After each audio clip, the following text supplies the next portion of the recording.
ready. We're prepared. Do not give in to fear. We are fearless. This is not the time to be afraid. This is a time to stand up and fight back and to resist any temptation for them to divide us. We're in this together.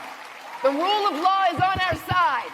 We will not give in, not give up. We will not capitulate. We will not bow. We will not bend. We will survive.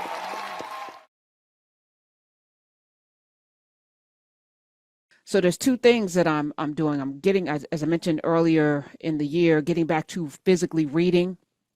And I've figured out how to get all of these books in. So novels I have to physically read.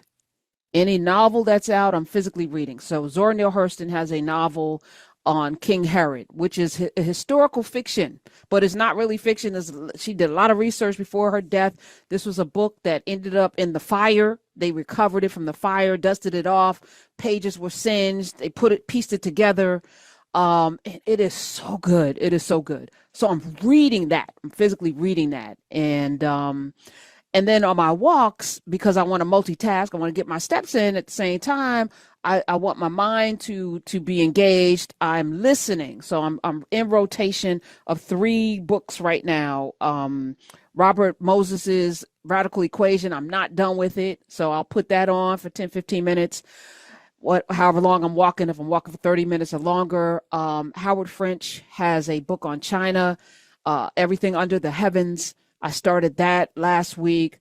And then Born in Blackness, I have physically as a book. I had started reading that. I think I got halfway through that last year, or actually 3 years ago, because we were still in COVID when we talked with Howard French, and we had Tanya Pinkins come in and into Nubia. We had a session with him to talk about Born in Blackness. But since I did a podcast with him that I'll run at some point, he has a new book coming out in August, as I mentioned yesterday. I said, let me revisit Born in Blackness with all of the stuff going on with South Africa and Traore from Burkina Faso. I think it's important for us. And Howard French, Professor French, broke down how he's writing these books to be kind of historical, markers, so that 10, 15, 100 years from now, you can pick up one of his books and know what you need to know about China, about the continent of Africa. And Born in Blackness, he's asking this question, which we're going to delve into more this hour. He says, as he's doing his study and research, he's a journalist, more of a journalist than I could probably ever be, just a phenomenal journalist. And I say that because not only does he get to the bottom of things, but he's traveled the world, so he opens this book in Mali. He's in Mali. The cover of the book is Mansa Musa, and he's talking about, King Bakr, Abu Bakr, and he is talking about the Kingdom of Mali. But he starts with, as he's studying history in school, they never talk about this continent of Africa, and when they talk about Africa, it's always probably through this lens of slavery or Egypt, the great kingdoms of Egypt. But Egypt is a way for them to see themselves in this thing. So it's Arabs, it's Romans, it's Greek, it's all of this. They're not really telling you about Egypt even, because Egypt and the Sudan and the Nile flowing the way it does, those are still Africans, like Africans. But this book, Born in Blackness, I'm so fascinated because he's telling the story of Africa. The origin story of Africa that I haven't really heard anyplace else told this way. And there've been great scholars and writers or whatever, but this man's craft, the way he writes. So I'm like now in the throes of the kingdom of, the kingdom of Mali and Mansa Musa. And, he even nods at, maybe, King Bakr, it was, maybe something happened to him, maybe he didn't sail and get lost, or, they couldn't find him. He never came back. Some say he made it to the New World and never came back. Others are saying maybe something did happen to him. But, even in that, it nods to these great civilizations that Mansa Musa could destabilize gold for 10 years. Not 1 year, not 10 years. His trek to Mecca, giving out gold on the way, destabilized the entire gold market in the world. In the world. And you think about, well, how did they amass so much gold? Oh, and then he goes into Ghana in the Akan people, and you start to see a different picture than what even I was raised in, watching Abbott and Costello and Tarzan and all of the things. You think about the insidious ways in which we were indoctrinated, all of us, not just but all of you, indoctrinated into a way of seeing a continent, even right down to Phyllis Wheatley. I was in grade school at Columbia School on Grove and Springdale and Grove in East Orange, New Jersey. And I might have been third or fourth grade. The teacher had black figures around the room. It was Martin Luther King, Frederick Douglass. Phyllis Wheatley was on that wall. And I remember how hurt I was as an adult, realizing what she was talking about, writing poems about, noted as the first Black poet.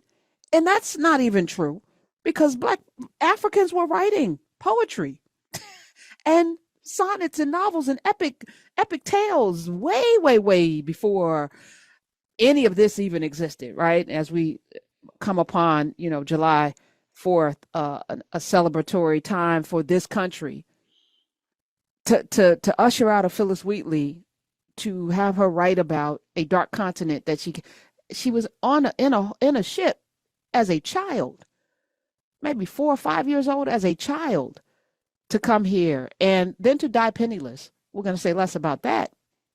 But you think about the willful ways in which narratives are told.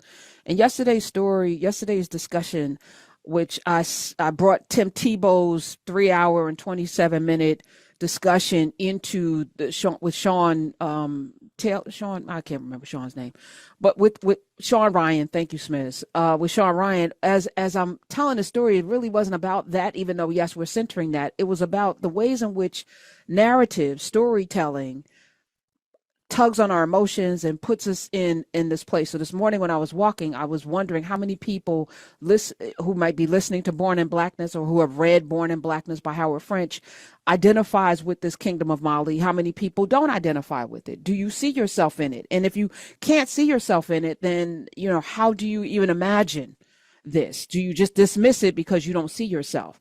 And as a person and as a people who have been forced to have to find ourselves when we don't exist on purpose, we will make a way for ourselves. As I've mentioned, when I'm reading Pippi Longstocking, yes, that little redhead child, that's me, and I can see me in it, even though that may not have been intended at all. But how do we move forward as a society where all of these stories, even the story of the origin story of the United States of America, is shaded in such a way that we will have to align ourselves with people that may be villains, maybe the villains in the story? And how do we break that? How do we break that alignment? Because it is really, to me, at the crux of why this country is the way it is right now, and probably have always been. But now, I don't think too many of us can fight it. We can't say this is not a mess. Well, maybe I'm doing too much.